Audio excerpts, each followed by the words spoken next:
The Houston Texans won preseason game number 3. The first team offense played the first quarter and got to the red zone and got nothing after they went for it on fourth down. Let's break down that drive. The 2 interceptions, one from Derek Stingley and one from Jalen Petrie, as well as all 4 of Dameon Pierce's rushes. Here come your highlights. Brought to you by my friends at BetUS.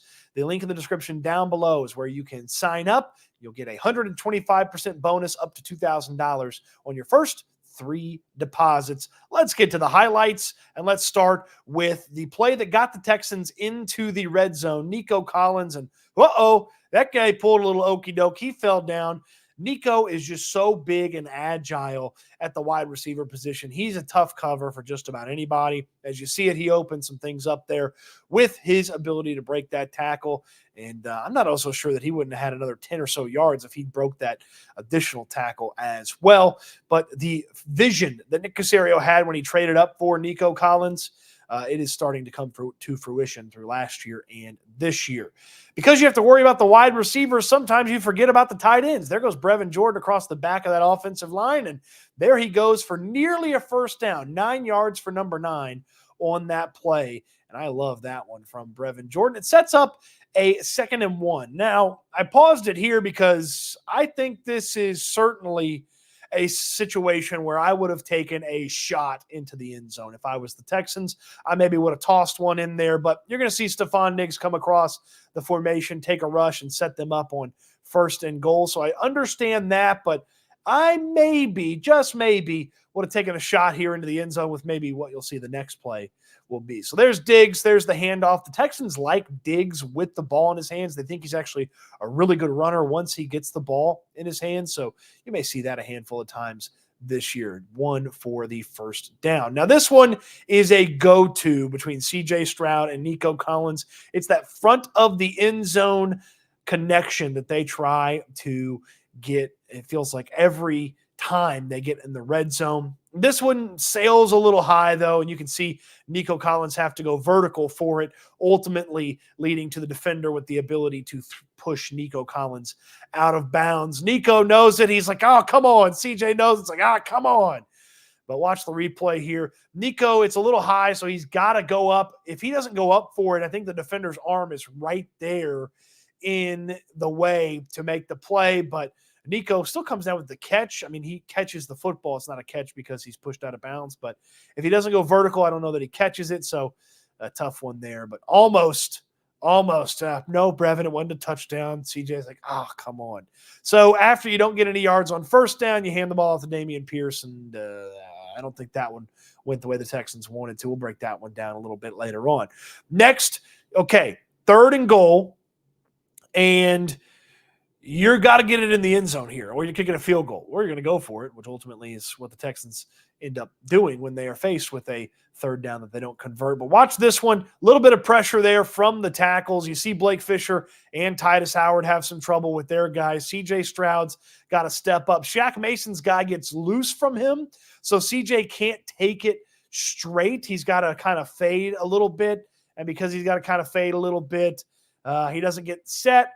Doesn't get a good throw off, but that's okay because Dalton Schultz finally gets a call here in the preseason and the pass interference. But Shaq Mason's going to get hammered for a bad holding call here, and we're going to get offsetting, and that's going to set up the 3rd down play, which will then set up the 4th down play. Thank you, Mr. Official. We'll skip through on him. Okay, so before this play, you don't see it on the highlight, but before this play, Tank Dell comes in motion across this formation into this little bunch here that is Stefon Diggs and Nico Collins and Tank Dell.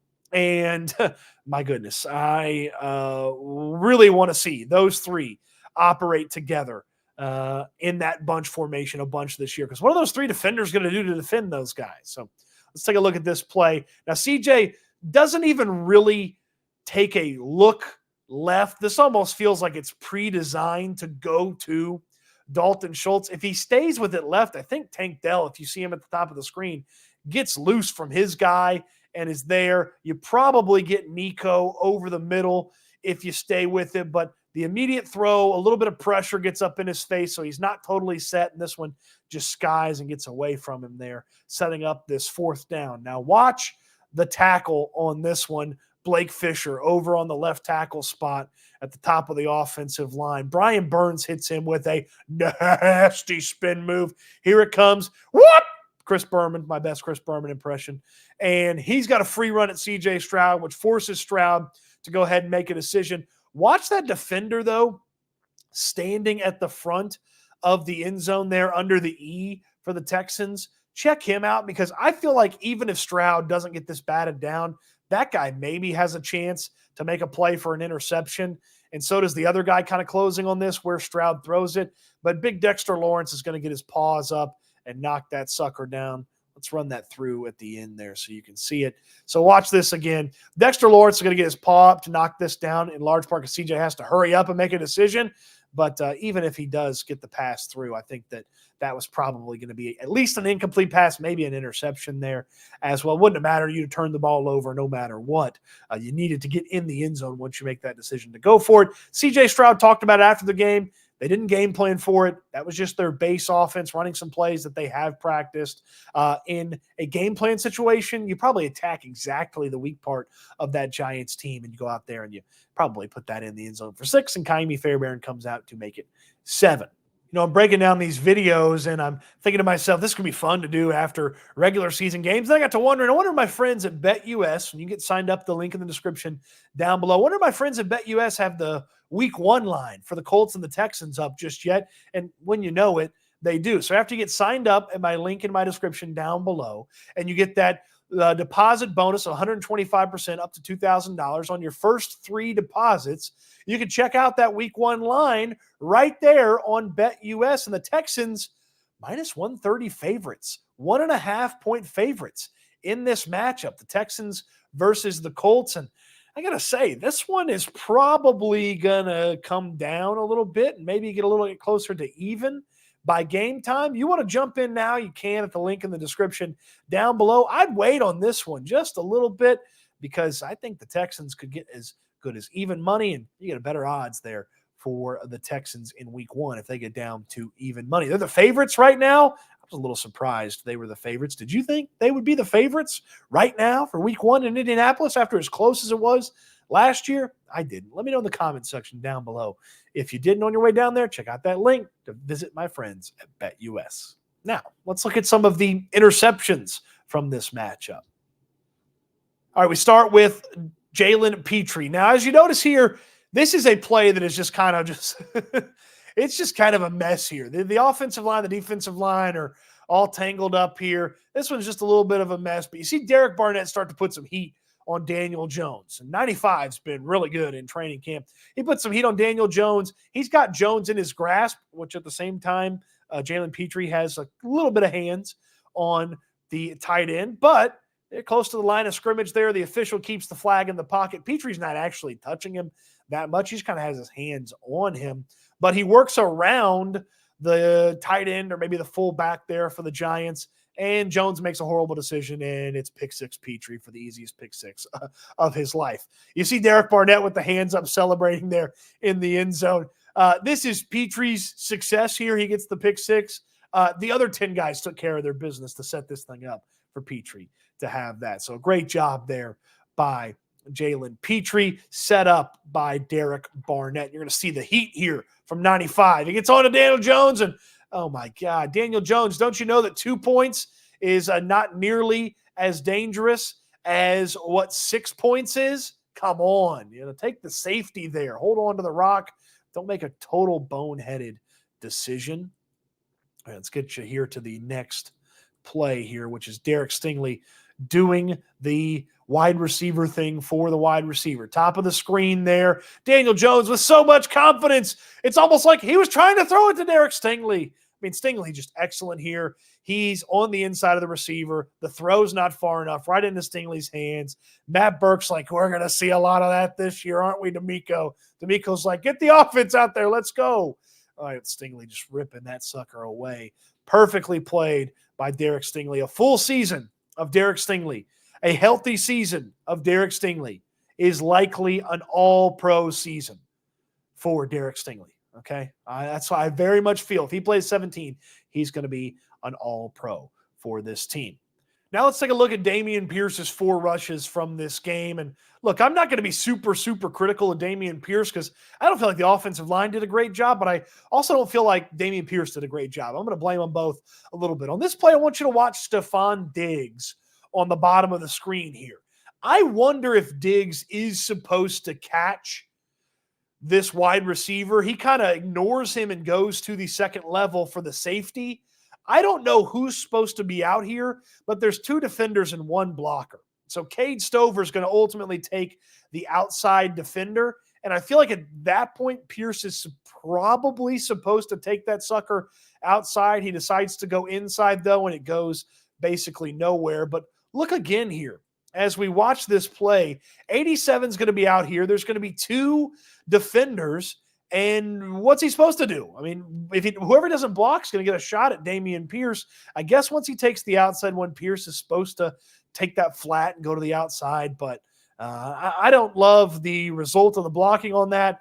Don't love Dameon Pierce's decision-making, I guess. But what else was he supposed to do on this play as that one did not go the way the Texans wanted it to? This one's in the red zone.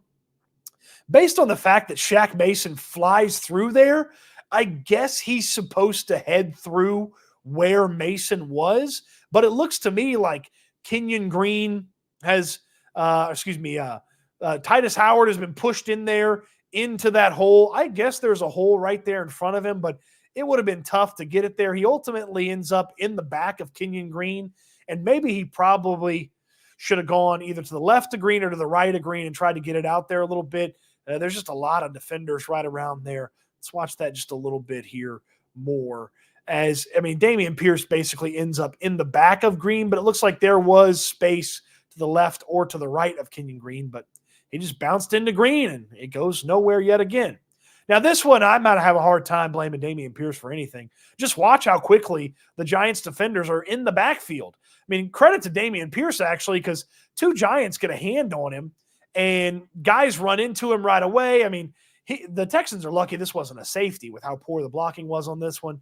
Blake Fisher didn't get the guy over there. He's on the ground. All the Texans are there, right there on the goal line. So no harm, no foul here for Dameon Pierce. This was just bad by the Houston Texans. And then this one, the last carry of the day, it's 1st and 20. So if you wanted to kind of get a little aggressive with it, I would maybe do it on 1st and 20, see if you could break a big one and get back into a second and manageable. But watch Pierce on this one and some of the linemen here. It looks like he's supposed to follow Mason and Dalton Schultz here out left. And if Mason gets out there, then maybe Dameon Pierce has got a guy blocked and everything's blocked up well. Even then, I feel like he probably should have taken this outside and tried to make that guy miss, because Mechie's taking care of his business up there on the top of the screen. Mechie's got his guy blocked. If Pierce, based on that defender, look at the defender right there on the 19-yard line.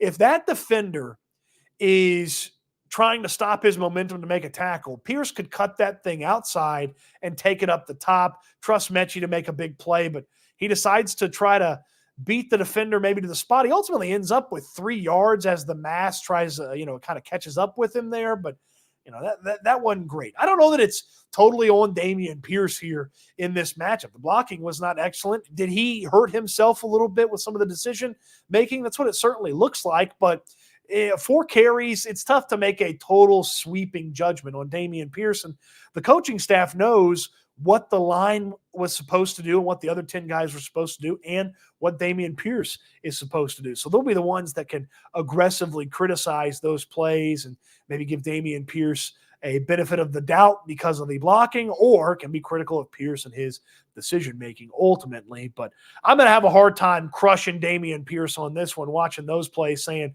oh, he should have done this. He can't make chicken salad out of chicken you-know-what if the offensive line is not going to take care of their business and the blocking's not there. Now, a couple of those plays did look like Pierce had some options and maybe took the route of least success. Yes, it certainly does look like that. And that happens sometimes in practices as well. And it's kind of stacking up for Dameon Pierce. It's very close to now or never for Dameon Pierce and his spot here on the Houston Texans. What'd you think of the highlight breakdown? It's not film breakdown. I'm not a film guy. We'll just go through the highlights, see what we can see from the highlights, talk about it. Let me know in the comment section down below. On your way down there, throw me a thumbs up on the video. Subscribe to the channel if you haven't already, and check out my friends at BetUS because they've got an incredible offer for you. Those first 3 deposits up to $2,000, you're going to get a 125% bonus. How about that? That's fantastic for my friends at BetUS. Appreciate you watching the video. Hope you enjoyed it. I can't wait until we talk and break down some Texans again soon.